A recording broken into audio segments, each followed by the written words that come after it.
Hello guys, welcome back to my YouTube channel Standout Classes. So today I'm going to start a very new chapter which is chapter 4 Organization of Data Class 11 Statistics.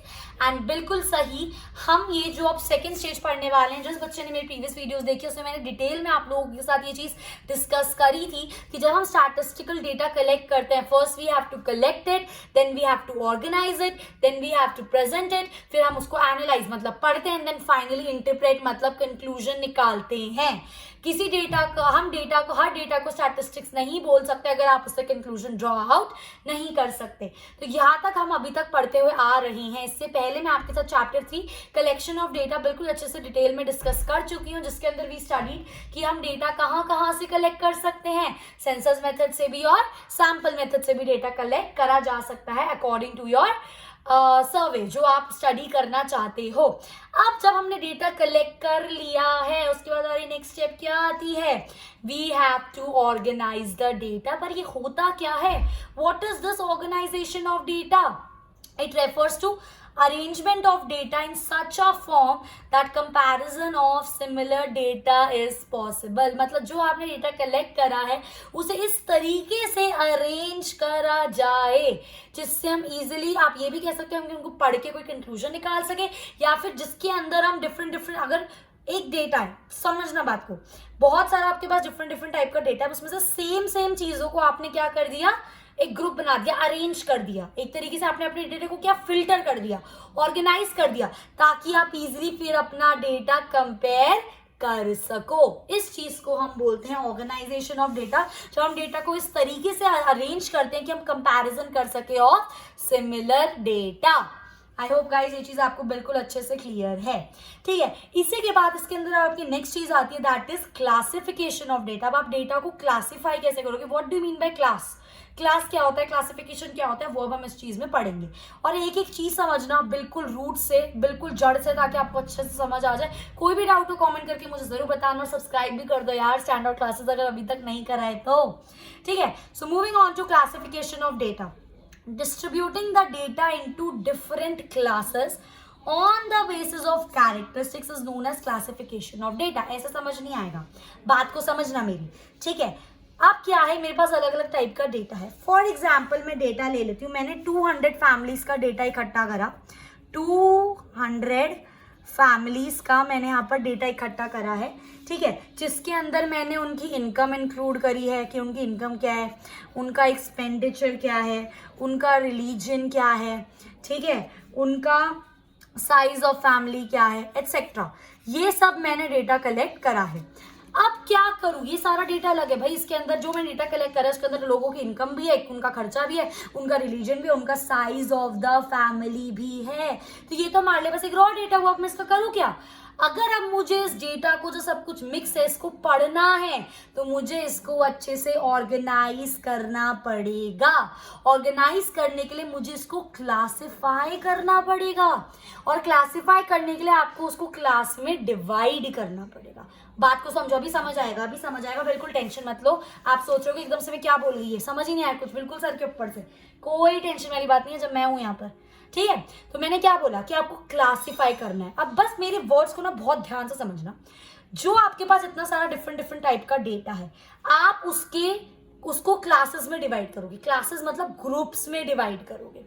ठीक है, जब आप groups में उनको divide करते हो, ठीक है, फॉर एग्जाम्पल मेरे को 200 फैमिलीज का डेटा मैंने कलेक्ट करा। अब मैं इस डेटा का क्या करूं, जब तक मुझे पता ही नहीं चलेगा कौन सी फैमिली एजुकेटेड है, कौन सी फैमिली अनएजुकेटेड है, कौन सी फैमिली रिच है, कौन सी फैमिली पुअर है। तो मैंने क्या करा, ये 4 क्लास बना लिए। मैंने एक क्लास बनाई एजुकेटेड, एक क्लास बनाई मैंने अनएजुकेटेड। क्लास का मतलब है ग्रुप, जो आप ग्रुप की हेडिंग समझ लो, जो आप एक ग्रुप का नाम दे रहे हो। This is your 1 class, this is your 2nd class. Educated, uneducated, rich and poor, ये है मेरी 4 क्लासेस। अब मैं इसके हिसाब से इनको डिवाइड करूंगी।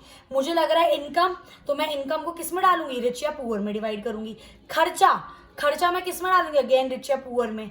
ठीक है, आप रिलीजन, साइज ऑफ फैमिली, अपने हिसाब से ये चीज आप डिवाइड कर सकते हो। आ रही मेरी बात समझिए? बस एक रैंडम एग्जांपल है, इसमें हर चीज डिवाइड नहीं हो रही है, मैं मान रही हूँ चीज, मैं आपको समझाने के लिए चीज बता रही हूँ।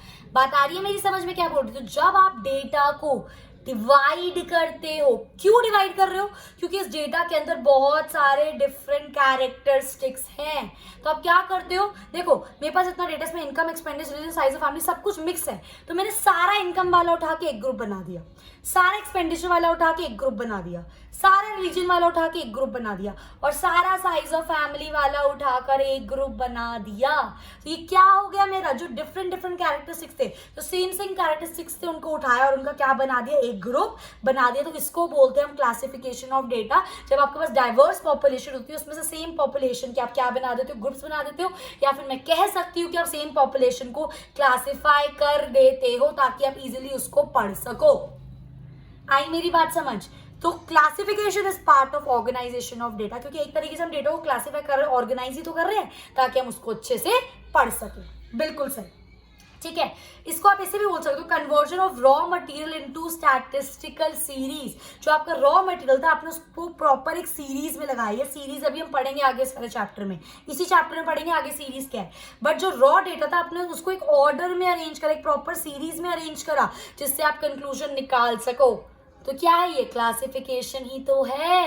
तो ये और ये कुछ भी लिख सकते हो, दोनों इसके डेफिनेशन के पार्ट है, दोनों भी लिख सकते हो, कोई दिक्कत नहीं है, ठीक है। So the process of by which data is divided into different classes on the basis of their similarity. Similarity similarity similarity, जो चीजें सेम सेम है उनके हिसाब से जब हम उसको एक पूरा क्लास बना देते हैं, तो हम क्लास कैसे बना रहे हैं, on the basis of similarity. जो सेम सेम कैरेक्टरिस्टिक्स चीजें उनको उठाया और एक क्लास में डाल दिया, जिसके सेम कैरेक्टरिस्टिक्स है उनको उठाया एक क्लास में डाल दिया। तो this is known as classification of data. तो इसके अंदर हम एक तरीके से क्या कर रहे हैं, डेटा को डिफरेंट ग्रुप्स बोल रहे हैं, डिफरेंट क्लासेस में डिवाइड कर रहे हैं। तो क्लासेस मतलब ग्रुप्स, ग्रुप्स क्लासेस एक ही बात है। और सिमिलर टाइप ऑफ डेटा आना चाहिए था, यहाँ पे मैंने गलती से गुड लिख दिया है। Similar type of data in one class और ग्रुप। तो आप एक क्लास या ग्रुप में जो भी उसके related same type of data है, वो सारा उस क्लास के अंदर पुट अप कर रहे हो। At the end of the story ये है इसका, कि जब आपके पास डिफरेंट कैरेक्टरिस्टिक्स होते हैं, सेम कैरेक्टरिस्टिक्स को उठा के आप एक ग्रुप में डाल रहे हो, एक क्लास के अंदर डाल रहे हो, that is known as classification of data. अब नहीं मैं मान सकती ये चीज समझ नहीं आई। आई होप गाइज ये चीज आपको बिल्कुल अच्छे से क्लियर है। उसके बाद आता है आपका ऑब्जेक्टिव ऑफ क्लासिफिकेशन, की भाई हम क्लासिफिकेशन कर क्यों रहे हैं, क्या जरूरत है हमें क्लासिफाई करने की। एक चीज और बता दूं बस, ये जो मैंने यहाँ पर डिवाइड कर दी क्या थी, सारी क्लासेस थी, आई थिंक बता दिया था या ओके। सो अब हम क्यों कर रहे हैं, सबसे पहला हमारा ऑब्जेक्टिव होता है ब्रीफ एंड सिंपल, ताकि जो हमारा डेटा है, रॉ डेटा, वो बिल्कुल अभी बिल्कुल अनऑर्डर्ड और बिल्कुल अच्छे से अरेंज में सारा फैला हुआ है, ठीक है, ताकि हम उसको अच्छे से अरेंज कर पाए, क्लासिफाई कर पाए और हमें पढ़ने में आसानी हो।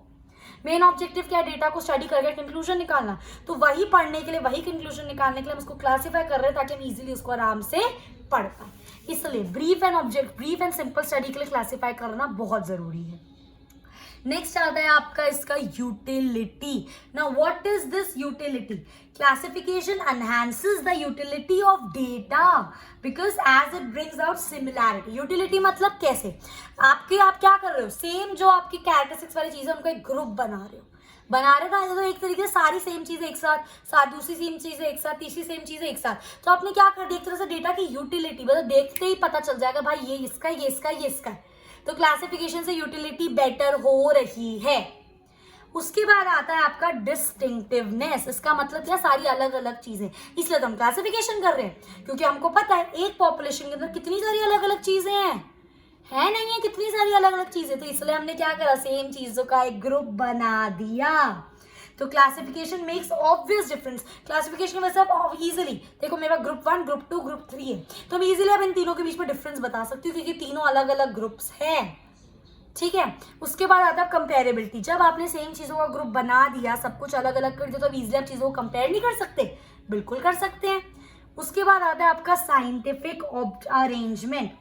Classification facilitates arrangement of data in a scientific manner. Scientific manner क्यों बोला गया है यहाँ पर, बिकॉज हम इसको एक प्रॉपर सिस्टमैटिक ऑर्डर में सारी चीजों को कर रहे हैं। आ रही मेरी बात समझ? तो एक प्रॉपर सिस्टमैटिक चीजें हो रही हैं, सिस्टमैटिक ऑर्डर में, इसलिए आप कह सकते हो कि क्लासिफिकेशन करने की वजह से हमारी रिलायबिलिटी बढ़ रही है डेटा की। हम इंक्रीजिंगली उस पर, मतलब एफिशिएंट है एक तरीके से हमारा डेटा, क्योंकि हमने उसको अच्छे से क्लासीफाई कर दिया। तो हम कह सकते हैं scientific arrangement properly, proper arrangement is also known as scientific arrangement. उसके बाद आता है अट्रैक्टिव एंड इफेक्टिव। अब एक बात बताओ, मैं आपको एक कॉपी दे दूं और उसके अंदर मैं ऐसी रैंडमली सब कुछ मिक्स करके लिख दूं, ये यहाँ पर, ये यहाँ पर, यहाँ पर, आपको बोलो आप मुझे पढ़कर इसका टेस्ट दे देना, कितना डिफिकल्ट होगा। और वही चीज मैं आपको एक प्रॉपर ऑर्डर में करके दूँ, ये ऑब्जेक्टिव्स हैं, ये इसके कैरेक्टरिस्टिक्स हैं, ये इसके बेसिस हैं, आपको इस ऑर्डर में, तो आपको कंपैरेटिवली उसको करने में इजी लगेगा और आपको चीजें अट्रैक्टिव और अच्छी लगेगी। अच्छा इसको ये करना है, इसको ऐसे करना है, ये ऐसे है, ये ऐसे है, फटाफट से कर दोगे। That same happens in classification of data. अच्छे से क्लासीफाई जाता था तो डेटा दिखने में भी अच्छा लगता है, कुछ इतना सिर दर्द नहीं लगता भाई पूरा फैला हुआ है, कैसे करेंगे क्या करेंगे। तो अट्रैक्टिव एंड इफेक्टिव, आई बात समझ। उसके बाद आता है जब आप क्लासिफिकेशन कर रहे हो तो एक आपकी क्लासिफिकेशन को अच्छा हम कब बोलेंगे, बात को समझना, ये वो है characteristics of a good classification. तो मैं आपकी क्लासिफिकेशन को अच्छा तब बोलूंगी जब वो कॉम्प्रिहेंसिव होगी। कॉम्प्रिहेंसिव का मतलब क्या होता है, दैट हर आइटम, जितने भी आपने ग्रुप्स बनाए हैं, आपकी पॉपुलेशन की सारी आइटम एक एक ग्रुप में आ गई हो, कोई आइटम रह ना गई हो। ऐसा ना हो भाई इस आइटम को मैं किस ग्रुप में डालूं, है नहीं, छोड़ो, नहीं, पॉपुलेशन की सारी आइटम हर ग्रुप में जब आ जाएगी तब मैं आपकी क्लासिफिकेशन को कॉम्प्रिहेंसिव बोलूंगी और अच्छा बोलूंगी। सेकंड आता है आपका क्लैरिटी। आ रही है मेरी बात समझ। सो classification of raw data into classes, जब आप रॉ डेटा को क्लासेस में क्लासिफाई कर रहे हो, बिल्कुल क्लियरली होना चाहिए और बिल्कुल सिंपल तरीके से करी होनी चाहिए। कोई कंफ्यूजन नहीं होना चाहिए आपको कि इस आइटम को यार इसमें डालू, इस ग्रुप में डालू। नो, क्लासेस ऐसी बनाओ कि आपको क्लियर पता चल जाए, वाली आइटम अच्छा इसमें आएगी, ये वाली आइटम अच्छा इस ग्रुप में आएगी, ऐसा होना चाहिए। It should be that much clear. उसके बाद इसका next category of good classification आता है आपका होमोजेनिटी। होमोजेनिटी का मतलब क्या होता है, सेम चीजें। तो आपको याद रखना है हर एक क्लास में, हर एक ग्रुप में से सेम कैरेक्टरिस्टिक्स आने चाहिए। आ रही है मेरी बात समझ, सेम कैरेक्टरिस्टिक्स आने चाहिए। उसके बाद आता है आपका सूटेबिलिटी। जो आप क्लास, मतलब जो आपका पॉपुलेशन है और जब क्लासेस बना रहे हो, अब ये नहीं हो सकता ना इनकम से रिलेटेड पॉपुलेशन है, क्लासेस मैरिजेस पे बना रहे हो। नो, क्लासेस आपकी वही होनी चाहिए रिलेटेड टू योर पॉपुलेशन, वरना फायदा क्या है। तो classes should suit the nature of the population. Next होता है आपका स्टेबिलिटी। स्टेबिलिटी के अंदर क्या होता है, a particular kind of investigation should be based, this base should not change with each investigation. मतलब जब भी आप इन्वेस्टिगेशन कर रहे हो उस पॉपुलेशन की, आप ये नहीं जब दूसरी बार उसको इन्वेस्टिगेट फिर से आपने क्लासेस बदल दी, फिर कर रहे हो भाई ये अच्छा नहीं लग रहा फिर से क्लासेस बदल दी। नो, एक ही बारी में इतने अच्छे से क्लासेस बनाओ कि आपकी वो जो स्टडी है वो स्टेबल रहे, आपको बार बार चेंज करने की जरूरत ना पड़े। एंड लास्ट होता है इलास्टिक। क्लासिफिकेशन 110% 100% इलास्टिक होनी चाहिए। ये नहीं कि भाई हार्ड एंड फास्ट रूल ली, इसमें डाल दो तो भाई आप इसको चेंज नहीं कर सकते। No, according to the study आपकी क्लासिफिकेशन फ्लेक्सिबल होनी चाहिए। आई होप गाइस ये चीज आपको बिल्कुल अच्छे से क्लियर है। इसके बाद आता है आपका बेसिस ऑफ क्लासिफिकेशन कि हम क्लासिफिकेशन किस किस बेस पर करते हैं। सबसे पहला बेस है आपका geographical, chronological, qualitative and quantitative. एक एक करके डिस्कस करेंगे, नाम से ही पता चल रहा है ये बहुत सिंपल है। ज्योग्राफिकल क्लासिफिकेशन, ज्योग्राफी पढ़ते थे ना, ये स्टेट यहाँ पर है, ये कंट्री यहाँ पर है, क्या है, हम प्लेस की तो बात कर रहे हैं। So geographic classification is a classification on the basis of the location, for example Punjab, Haryana, UP etcetera. Chronological का मतलब होता है टाइम, याद रखो क्रोनोलॉजिकल का मतलब क्या होता है, time. So when classification is based on time, like 2016 में इतनी पॉपुलेशन थी, 2017 में इतनी थी, 2018 में इतनी थी, तो आप टाइम के अगेंस्ट मेजर कर रहे हो, तो this is known as chronological classification.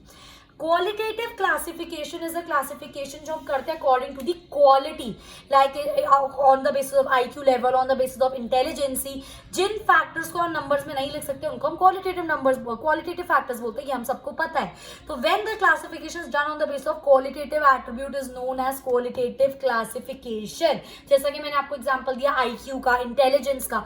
और ये इसके ना दो फर्दर बाइफिकेशन है, एक होता है इसके अंदर सिंपल क्लासिफिकेशन, एक होता है इसके अंदर manifold classification. Simple classification guys ध्यान से सुनना, वो क्लासिफिकेशन होता है it is based on dichotomy.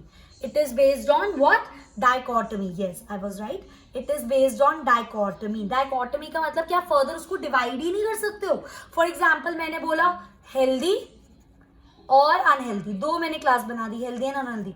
अब इसके बाद में क्या डिवाइड करूं, नो, तो दिस इज डाई। डाई मतलब दो, डाई मतलब दो, जिसके अंदर सिर्फ दो क्लासिफिकेशन हो सकती है, that is known as simple classification. और मल्टी या मैनिफोल्ड क्लासिफिकेशन का मतलब दो से ज्यादा भी जिसके अंदर पॉसिबल है। जैसे कि मैंने एक बोला स्किल्ड और अनस्किल्ड।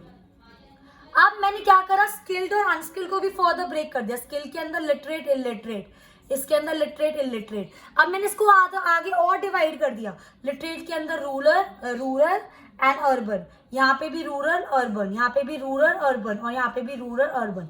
तो rural literate skilled labour, urban literate skilled labour. तो मैंने क्या करा, देखो 3 लेवल्स में डिवाइड हो गया। तो जब उसको ज्यादा डिवाइड कर सकते हो, जितने ज्यादा क्लासेस में फर्दर डिवाइड होता है, उसको बोलते हैं मैनिफोल्ड क्लासिफिकेशन। आई होप ये चीज आपको बिल्कुल अच्छे से क्लियर है। इसके बाद आता है आपका last which is quantitative classification. नाम से ही पता चल रहा है, इतना प्यारा, मतलब मेरे को बड़ी अच्छी लगती है वो चीजें जो नाम से ही पढ़ के समझ आ जाती है। हमें कुछ रटने की जरूरत नहीं, कुछ लर्न करने की जरूरत नहीं, बस कॉन्सेप्ट क्लियर है तो मैं अपना बना के बुक लिख दूंगी इसके ऊपर। मतलब इस तरीके से मुझे एक्साइटमेंट होती है ऐसी चीजों को पढ़कर।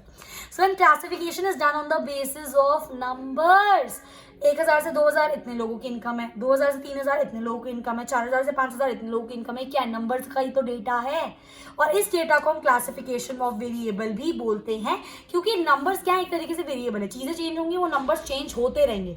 आपको पता है ना वेरिएबल्स क्या होते हैं, विच कीप्स ऑन चेंजिंग, जो स्टक बिल्कुल नहीं रहता। पढ़ाया मैंने आपको वेरिएबल फिक्स्ड, ठीक है। सो इसलिए मैंने हैशटैग करके यहाँ पे लिखा भी है when phenomena assumes different values. मतलब डिफरेंट चीजों के साथ वैल्यू डिफरेंट होगी तो उन वैल्यूज को हम क्या बोलते हैं, वेरिएबल बोलते हैं।